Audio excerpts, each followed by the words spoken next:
paglalabanin natin itong dalawa nating motor.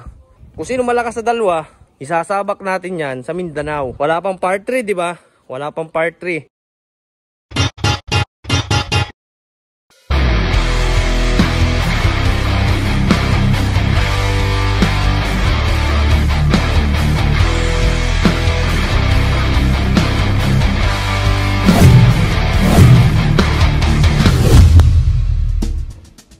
Okay, so what is up mga ka-hardcore, we are back and ito si Stalker ngayon and as you can see, tingnan nyo naman may mga kung ano-anong mga impurities na lumalabas.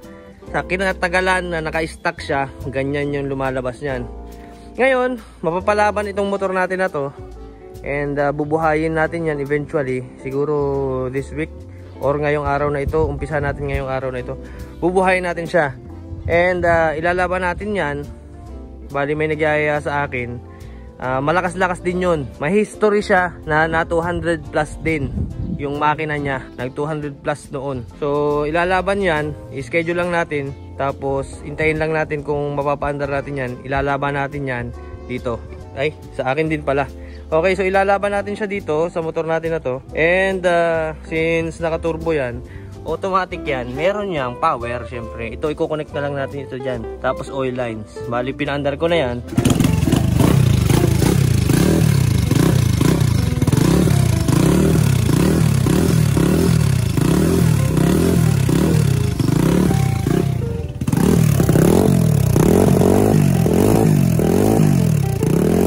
And kahapon, nagsisirit yung mga langis-langis niya.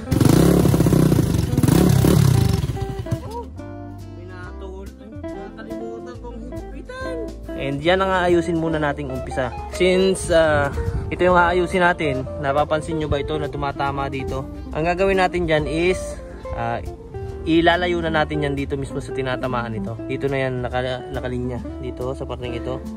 Doon. Tsaka ito ring isang ito. Doon din. Para hindi natatamaan ito.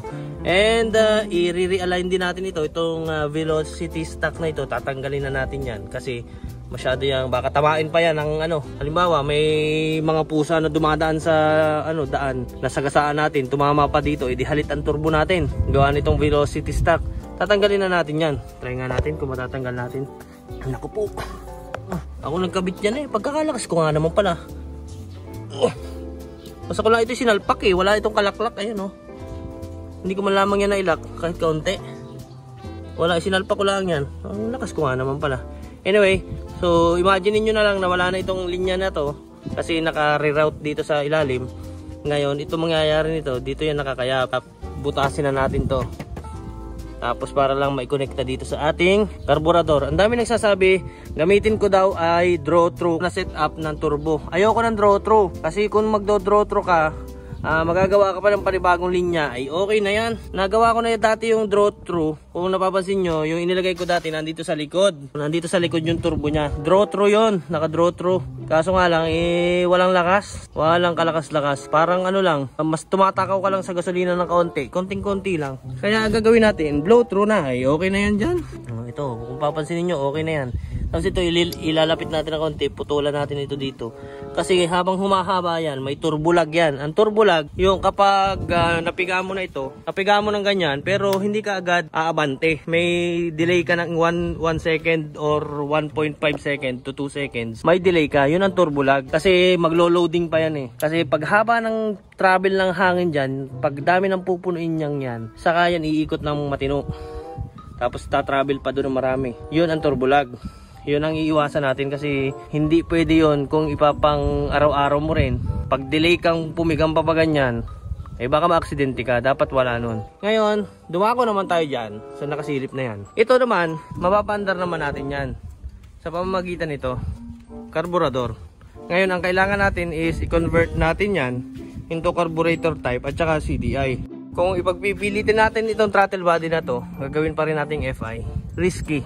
Kasi unang-una, ganito. Since nagbago na yung ating setup ng makina, tumaas na yung ating stroke. Although remain naman yung ating piston na ganun ang size. Since yung stroke niyan yung ating pinakaalman at saka napakalayo ng timing, magbabago na talaga yung timing niyan. Hindi na siya inline sa remap nitong ating ECU. Ang mangyayari dyan, para hindi tayo masyadong magastosan sa pagpaparemap o kaya ito, dapat kasi programmable ECU na yung ating gamitin. Pero napakamahal nun. Kaya ang gagawin natin, since kailangan rin natin ng power, ang gagamitin natin ay ganito.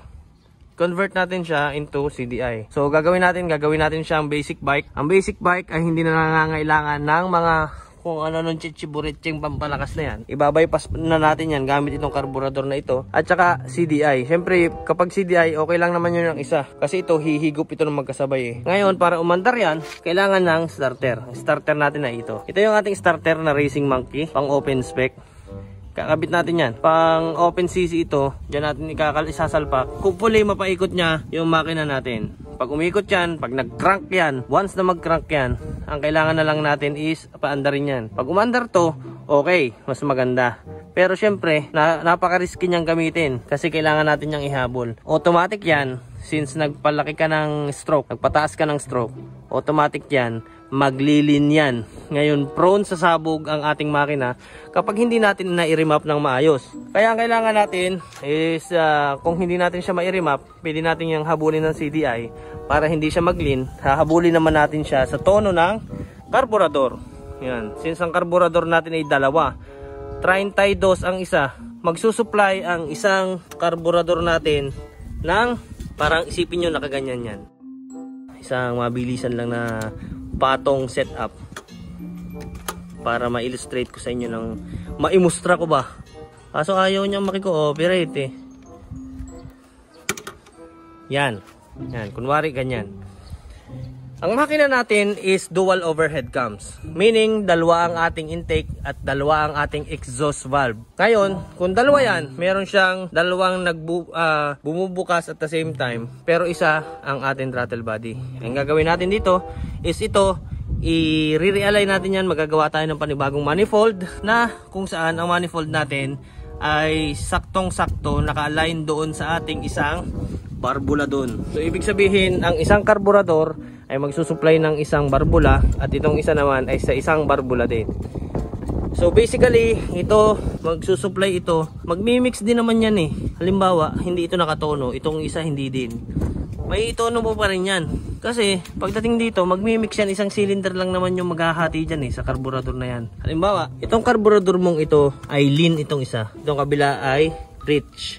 Pagdating dito, masusunog rin yan ng sabay. Kaya okay lang. Ang kailangan mo na lang is hanapin mo yung part na optimal yung kanyang sunog. Optimal, ibig sabihin, hindi siya gaanong rich, hindi rin siya gaanong lean. Okay lang maging rich, wag lang lean. Sa lean nag-uumpisa ang maraming sabog. Lagi yung tatandaan na yung mga lean na yan, iwasan nyo yung mga lean na yan. Baka magmahal kayo ng mga lean dyan. Ay, sorry, ibang lean pala yung sinasabi ko. Yung lean, L-E-A-N. Lean. Hindi yung lean na L-Y-N ha. L-E-A-N. Ibig sabihin, tipid sa gasolina. Kung gusto nyo ng racing, huwag kayong mag-racing tipid. Yun ang lagi nyo tatandaan. So, ayun lang. Unang-una, pagdating sa FI, o kaya kahit anong motor, basta kargado ka. Kung ayaw mong maging sabog, huwag kang pumatol sa lean. Ha? Huwag lean. Okay, so anyway, pag napaandar natin yan, ito papaandarin din natin. Paglalabanin natin itong dalawa nating motor. Kung sino malakas sa dalawa, isasabak natin yan sa Mindanao. Wala pang part 3, di ba? Wala pang part 3. So, bala kong ilaban kung sino mang mas malakas dito sa dalawa. Pero kutob po ito yan. Kasi ito, maduduluhan nito siguro kasi may turbo. Pero from the start, kung meron niyang finish line, starting to finish, laging mas quick. Hindi naman laging top speed lang ang labanan sa karera. Hindi laging top speed. That's why meron tayong 402 at saka meron din tayong 201 meters na karera. Pero ito kasi yung sa atin kasi mostly build natin is pang waswasan. And ayun, tingnan natin kung sino mas mabilis dito sa dalawang ito. Ang iniintay ko lang ay syempre budget at saka marami pa kasi tayong project. Ngayon may magtatanong na naman sa akin, bakit hindi na lang ako bumili ng bakit hindi na lang ako bumili ng big bike, kung ano-anong setup pa ang ginagawa ko. Actually meron naman, ayan oh, katulad yan, akin din yan. Meron pa ako nito, meron pa ako nyan, tapos meron pa rin dito. Yan, meron pa rin dyan sa loob. Meron pa rin tayong NS250R. Meron pa rin tayong DT. Meron pa tayong X4. Meron pang isa pang Raider. Meron pang isang Honda Wave. Meron pa rin tayong Honda Click. Napakarami. Ngayon, para sa sasabihin nyo sa akin bakit hindi ako bumili ng big bike, meron naman. Hindi ko lang inilalabas kasi pang daily ko yun. Mamaya may magtatanong din sa akin, bakit hindi ko daw gawing pang karera na lang yung motor ko, hindi ko ilaban ng NGO. Dami nagtatanong bakit hindi ko inilalaban ng NGO ang motor ko, hindi ko nilalaban ng legal drag race. Unang-una, ang lumalaban sa NGO is mostly naka-skeleton at magagaan ang mga motor. Ngayon, kung i-skeleton din natin yan, ang labanan naman kasi sa mga NGO, sa mga legal drag race, ay limitado. Limitado meaning, pwede kang tumakbo ng 400 meters at 200 meters. Magkaiba ang fast at magkaiba ang quick. Ang quick, ibig sabihin ng quick is matulin. Ang mabilis naman, ayun yung fast. Di ba? Ang kinukuha natin is yung fast, hindi yung quick. Kahit na sino, pwede mag-participate sa 200 meters at saka 400 meters. Pag natsambahan ka na magaling-galing na hinete, wala na. Di ba? Pero although, alam mo na mas malakas yung motor mo kaysa doon sa motor nila. Halimbawa, nagkamali ka ng paalis, umangat ang unahan mo, o kaya ay nag-swerving ka ng konti. Konting-konting pagkakamali mo, mabibigyan mo na ng partida ang kalaban. Kaya hindi ako sumasali ng NGO. Unang-una, nakasali na ako before ng mga legal drag race. Ang dami ko na pong nasalihan na legal drag race. Pero, hindi araw-araw may karera. Pero araw-araw, pwede mong sakyan ang motor mo in a way na pwede mo siyang waswas. Kung ano mang gusto mong takbo, waswas, okay lang. Kaya ganyan ang setup ng mga motor natin. Pang daily halos. Ang itsura pang daily. Pero ang makina at saka power niya pang scam. Mamaya ka na mamaya ka na nangangalbit ka eh. Yan yung setup natin. So, yung nagsasabi sa inyo dyan na lagi na lang daw ine-emphasize ko yung magaan. Natural po, natural na natural. Yung magaan na motor, laging andaling isalida. Once na gumaan ang motor mo, unang-una, titipid sa gasolina. Bakit? Kasi hindi na hirap ang makina mong magpa-andar sa'yo. Konting throttle mo lang, aandar ka na. Kasi magaan ka, hindi nahihirapan yung mismong motor mo. Kaya titipid sa gasolina.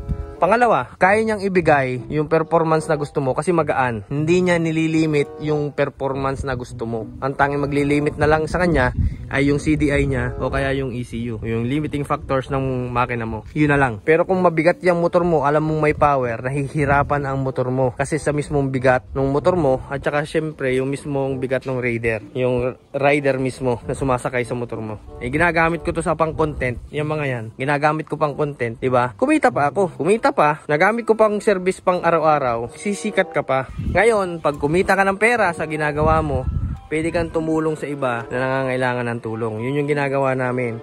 Pero hindi namin kailangang mamigay ng helmet, hindi namin kailangang mamigay ng kung ano-anong pera sa mga challenge para sa content. Ginagawa namin, kino-convert namin yung mga kinikita namin, kino-convert namin yung from mga donations, yung mga bigay ng tropa from race night, yung mga bigay sa yung mga balabalato sa mga kare-karera, yan, kino-convert namin into pagkain at ipinapamigay namin doon sa mga alam namin talagang nangangailangan. Gaya dong mga street dwellers na nanghihingi ng mga pera. Instead na pera binibigay namin ay pagkain. Kasi mas alam namin na kailangan nila ang pagkain kaysa sa pera. Yun lang. So, ito bubuhayin natin yan. At saka ito. And ito. And about dito, makikita nyo na yan sooner or later. Anyway, so I think hanggang dito na lang muna, humahaba na yung vlog natin. And basically, paandarin natin yan gamit yung carburetor na ito. Hindi ito. Yan, baka sabihin nyo ito yung gamitin natin. Hindi. Ito para dyan yan. Yun, para doon. Ito, may ganyan. And tapusin na natin itong video na to para tayo makauwi na at unti-unti na nalubog ang araw. Alright, so I think hanggang dito na lang muna ulit. And sa gustong mapanood ito, ito pala, sa pagbuo natin muli dito sa makinang ito. So, punta lang kayo sa aking bagong page, The Racing Glitch, ito. Alright? So, yun. Punta lang kayo dun sa bago kong page. At mapapanood nyo ito, unti-unti ng ating pagbubu dito, yung mga updates natin dito.